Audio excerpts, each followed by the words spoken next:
Hey there, Jay here, and today I'm going to talk about the fifth episode of Andor, The Axe Forgets. And there's nothing really much new to say about the series except it's still going strong.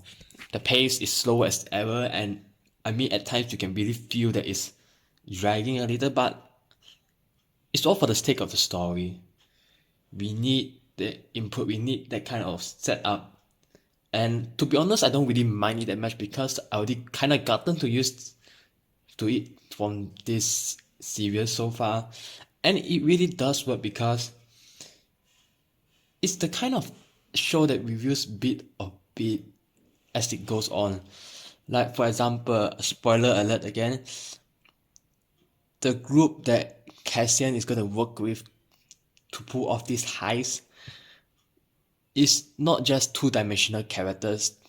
They are setting up them to be three-dimensional characters, each and every one of them. They all got their own past, their own story, and it's really pleasant when you hear them speak, when you see them interact with other characters. And I think that really works well when you have the time to flesh them all out. Of course, we have some flesh out more than others, but we have quite a lot of focus on some of the side characters, which I didn't think that would do, but it works. And it really puts into perspective of how everyone thinks about the Empire and why they are in this rebellion. And it really does a good contrast with Andor because his motivation may be a bit selfish.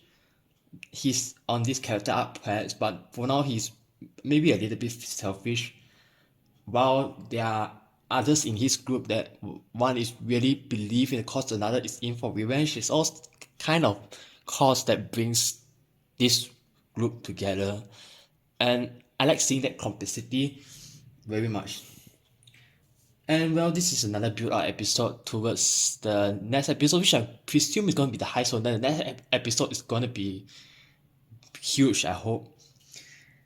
And it will pay off the build-up for the first 6 episodes. Let's see. But another thing I want to talk about is how they have been making the antagonist characters interesting and quite relatable. I mean, we have Cyril, I think that's his name. For pretty much the last 2 episodes, he has been sulking. And they put so much focus on him there to a point that we can kind of guess what's going on in his head, even though he doesn't say much. And that whole interaction with his mother, that's so relatable. And really, he is one of those characters that kind of makes you want to root for him, but not at the same time. And there's another character, I don't remember her name, but she's an ISB.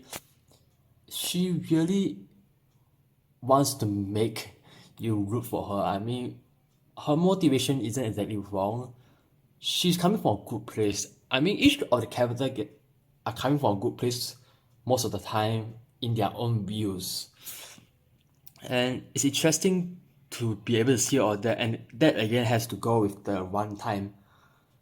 This would not have been able to be done if it was a movie or a shorter series. So I'm very glad that you chose to do 12 episodes with this show, and perhaps the next 6 episodes will be another story, another heist, another mission.